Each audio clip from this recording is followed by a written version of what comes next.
Hello everyone, good morning. কেমন আছো তোমরা সবাই? আশা করি তোমরা সবাই খুব ভালো আছো, আর আমিও খুব ভালো আছি। ইন্ডো ফর প্রিয়া ব্লগে নতুন একটি ভিডিওর সঙ্গে তোমাদেরকে অনেক স্বাগত জানাই, অনেক ভালোবাসা জানিয়ে এখন থেকে ব্লগটা শুরু করছি। তো সকাল সকাল আজকে রান্নাঘর থেকে ব্লগটা শুরু করলাম। কারণটা হচ্ছে আজকে অনেক তাড়া আছে। শুভ রথযাত্রা সবাইকে।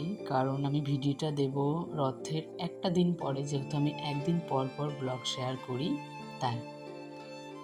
তো আজকের মেনু হচ্ছে, যেহেতু আজকে রথ নিরামিষ, তাই হচ্ছে আজকে ডাল, আলু ভাজা আর পাঁপড় ভাজা, কলমি শাক, পাঁচ তরকারি।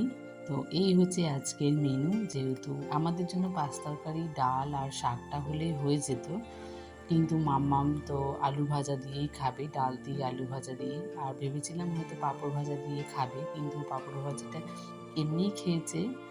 তো ডাল হলেই আমার সব রান্না কমপ্লিট। আর ডালটা করেছি আজকে একটু গাজর দিয়ে, যেহেতু ভেবেছিলাম যে ভেজ ডাল করব, কিন্তু পাঁচ তরকারি করেছি বলে আর করলাম না। তো মামাম যেহেতু খাবে, তো ওর জন্য একটু গাজর দিয়ে দিয়েছি। তো ভাবলাম যে সবার খাওয়া হয়ে যাবে। তো আজকে করেছিলাম মুগ ডাল, গাজর দিয়েই করেছি আজকে। আর এখানে দেখো আমার রান্নাবান্না কমপ্লিট হয়ে গেছে। তারপরে যে বাসনগুলো ছিল, তো ভাবলাম যে চলো, যখন এখনও হাতে অনেকটা সময় আছে, তাহলে বাসনগুলো মেজে রেখে দিই, নাহলে তখন অনেকটা বাসন হয়ে যাবে খাওয়ার পরে।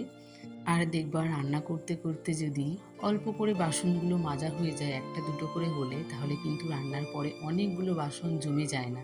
আমিও তাই করি, রান্না করতে করতে যতগুলো কাজ করার থাকে আমি সবগুলোই কাজ প্রায় কমপ্লিট করে রাখি। যেমন রান্নাঘরের কোটাকুটিগুলো মোছামুছি, তারপরে আবার বাসনগুলো ধুয়ে জায়গা মতো রেখে দেওয়ার। আমি এগুলো চেষ্টা করি রান্নার মাঝখানে, কারণ এই সময়টা প্রায় ধরো বসে দাঁড়িয়েই চলে যায়। তো ভাবলাম যে চলো তাহলে এভাবেই সময় বুঝে কাজগুলো করলে পরে নিজের জন্য কিছুটা অন্তত সময় পাওয়া যাবে। আর আজকে যেহেতু হচ্ছে রথযাত্রা, তাহলে তো আমরা রথে একটু ঘুরতে যাওয়ার প্ল্যান আছে।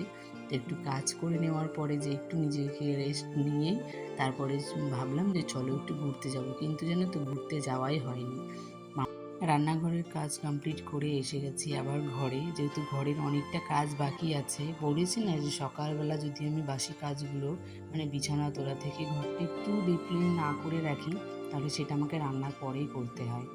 আর আমি দেখেছি রান্নার আগেও যদি আমি করে রাখি, মামা একটা কিছু ঠিকঠাক করে রাখে না, তখন আমাকে আবার ঠিক করে রাখতে হয়। এই জন্য আমি চেষ্টা করি যে রান্নাটা শেষ হয়ে যাওয়ার পরে, প্রায় আমার 10টার মধ্যে তো রান্নাবান্না কমপ্লিট হয়ে যায়, তো তারপরে একটু সব কিছু মানে গুছগাছ করে রাখার, তাহলে আমাকে ডবল করে কাজগুলো আর করতে হয় না। তো স্নানের আগে ঘরটা মুছে নিয়েছি, তারপর স্নান করে এসে খাওয়া দাওয়া করে অনেকটা মাঝখানে ঘুমিয়েছি। কারণ দুপুরবেলাটা না ঘুমিয়ে ঘুমিয়ে এমন একটা অভ্যাস হয়ে গেছে, একটা দিন না ঘুমালে মনে আর ভালোই লাগে না, সে সন্ধেবেলা যেন ঘুম চলে আসে।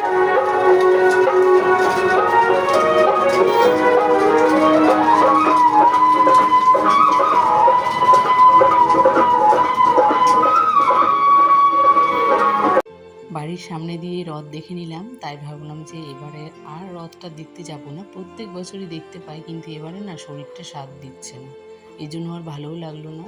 ও বলেছিল যাওয়ার কথা, যেহেতু মাম্মাম যাবে বলছিল, মাম্মাম একটু ঘুরতে যাওয়ার ওর ইচ্ছে করছে, তো আমাকে বারবার করে বলছিল। তো ভাবলাম যে চলো, ওর পাপার সাথে ওকে পাঠিয়ে দেবো, আমি আর যাবো না, আমার ভালো লাগছে না। তো আমি আর যাইনি। তো মাম্মামকে এখানে একটু রেডি করিয়ে দিচ্ছি, ওর পাপার সাথে যাবে বলে আমাদের বাজার থেকেই রথ দেখে চলে আসবে। আর আগের বছর গেছিলাম মামামকে নিয়ে, নবদ্বীপে গেছিলাম। তো রাস একটা নবদ্বীপে খুব একটা ভালো হয় না, মায়াপুরে গেলে কিন্তু খুব ভালো হয়। তো এখানে মাম্মাম রেডি হচ্ছে। তো এখন তো মনে হচ্ছে আমাকে আর চেনেই না, যেহেতু এখন ঘুরতে যাচ্ছে, ওকে একটু সাজিয়ে দিতে হবে। তো এখন একটু বোঝার মতো হয়ে গেছে। তো যাওয়ার আগে আমাকে বলছে, মা তুমি যাবা না? আমি বলছি না, আমি যাব না। তো এই জন্য আমাকে একটু হামি করে দিয়ে আদর করে তারপর যাচ্ছে, যেহেতু ভাবছি যে মা হয়তো রাগ করবে, যেহেতু ওর একটু কিছু হলে ওর একটু রাগটা বেশি, মানে রাগ করে বসে থাকে। তো ভেবেছে যে আমার মতোই হয়তো মারও রাগ হবে। তো দেখো মামাম এখানে রেডি হয়ে বেরিয়ে যাচ্ছে। তো আমাকে একটু টাটা দিয়ে দিল আর একটু আদর করে দিল, এটাই যথেষ্ট। এই জন্য আমার আর শরীরটা ভালো লাগছে না বলে আমি আর গেলাম না। তো ওদের দুজন, মাম্মাম আর ওর পাপা, ওরা দুজনেই যাচ্ছে, আমার শরীরটা ভালো লাগছিল না, এই জন্য আমি আর যাইনি।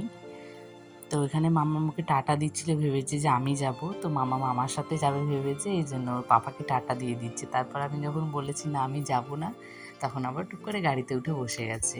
ওখানে দেখো ওরা মেলা ঘুরে আবার বাড়িও এসে গেছে, মাঝখানে অনেকটা সময় চলে গেছে। তা আমি একটু শুয়েই ছিলাম, দেখছি বেশিক্ষণ না, ওই আধা ঘন্টার মধ্যে চলে এসেছে। তো এখানে মামাম একটা জেমস নিয়েছে, ওর জন্য একটা নৌকা নিয়েছে।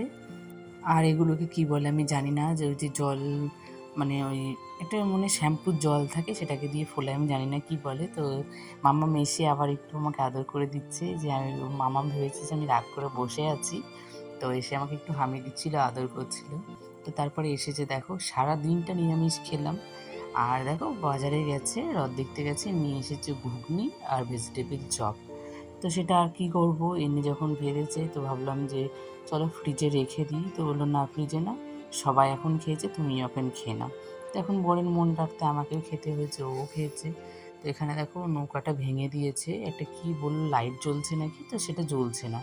আর এখানে দেখো হেয়ার বেলটা দিয়েছে ওর দাদু একটা, মানে গেছিলো রথ দেখতে, তো হেয়ার বেলটা এনেছে আর ওর জন্য চুড়ি নিয়ে এসেছে।